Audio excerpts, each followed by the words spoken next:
လူဘဝကအချိန်ခဏလေးပါ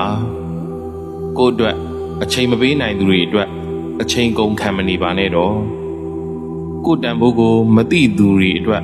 ဝမ်းနည်းမနေပါနဲ့ကိုတန်ဖိုးထားသူတွေအတွက်တန်ဖိုးရှိရှိနေထိုင်ပါကိုဂယူးမဆိုင်သူတွေကိုမေ့ထားလိုက်ပါ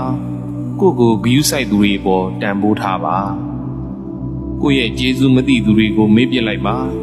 ကို့ပေါ်ကျေးဇူးရှိသူတွေကိုသတိရပါကို့ပေါ်မလုံမုန်းတီးနေသူတွေကိုဂယူးမဆိုင်ပါနဲ့ကို့ပေါ်ချစ်ခင်နေသူတွေကိုဂယူးဆိုင်ပါမတရားပြောတာတွေမတရားလုပ်တာတွေရှောင်ပါတရားသဖြင့်ပြောဆိုပြုမှုနေထိုင်ပါသူများအတွက်ပဲအချိန်ကုန်ခံမနေပါနဲ့ကို့အတွက်လည်းလှုပ်တင်တာတွေလှုပ်ဖြစ်အောင်လုပ်ပါကိုထားခဲ့ရမှာဘာတွေလဲကိုယူသွားနိုင်တာဘာတွေလဲဆိုတာခွဲခြားသိပါမိသားစုကိုချစ်ခင်မြတ်နိုးပါပတ်ဝန်းကျင်ကိုတော့လျစ်လျူမရှုမိပါစေနဲ့အလုပ်ကိုကြိုးစားလုပ်ကင်ပါလူမှုရေးတွေတော့မပြတ်ယွင်းပါစေနဲ့လှပအောင်ဝတ်စားဆင်ရင်ပါ